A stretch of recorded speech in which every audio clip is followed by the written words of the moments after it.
लोकांनी लोकांसाठी उचललेले अस्त्र म्हणजे लोकशस्त्र न्यूज। नाशिक शहरात अवघ्या 2 तासाच्या अंतरावर 2 वेगवेगळ्या ठिकाणी दहशत माजवणाऱ्या घटना घडल्या आहेत। दोन्ही घटनांमध्ये भूषण गोसावी आणि दानिश शेख यांची नावे समोर आली असून काळ्या रंगाच्या स्कोडा कारचा वापर झाल्याचे तपासात समोर आले आहे। पहिली घटना नाशिक रोड बस स्टॉप परिसरातील नालंदा हॉटेल समोर घडली आहे।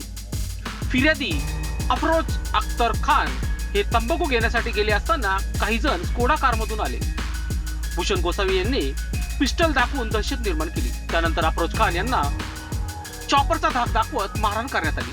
त्यांच्या डोक्यात बिअरची बाटली फोडण्यात आली, तसेच दगडाने हल्ला करण्यात आला। या मारहाणी दरम्यान पोटाला पिस्टल लागून त्यांच्या खिशातील 10,000 रुपये जबरदस्तीने काढून घेतल्याचा आरोप फिर्यादीने केला आहे। तसेच पिस्टल मधून 2 गळ्या झाडण्यात आल्याचेही फिर्यादीत नमूद करण्यात आले आहे। जखमी अफरोज खान यांच्यावर बिटको रुग्णालयात उपचार सुरू असून नाशिक रोड पोलीस ठाण्यात गुन्हा दाखल करण्यात आला आहे।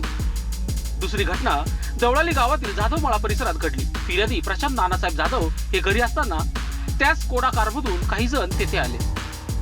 जुन्या वादातून शिवीगाळ करत त्यांनी जाधव यांच्या मर्सिडीजवर दगड आणि फरशीचे तुकडे मारून समोरील काच व हेडलाइटची तोडफोड केली। यावेळी भूषण गोसावी यांनी गावठी पिस्टल मधून हवेत गोळी झाडल्याचा आरोप फिर्यादीने केला आहे।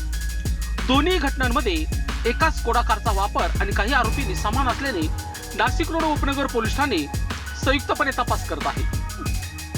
आरोपी विरुद्ध मारहाण, लूट, तोडफोड, दहशत निर्माण करणे आणि आर्म ऍक्ट अंतर्गत गुन्हा दाखल करण्यात आला आहे।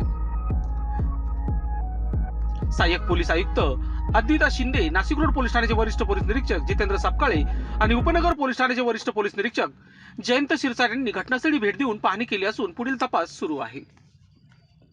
वृत्तसंकलन विभाग, नाशिक रोड, नाशिक। लोकांनी लोकांसाठी उचललेले अस्त्र म्हणजे लोकशस्त्र न्यूज।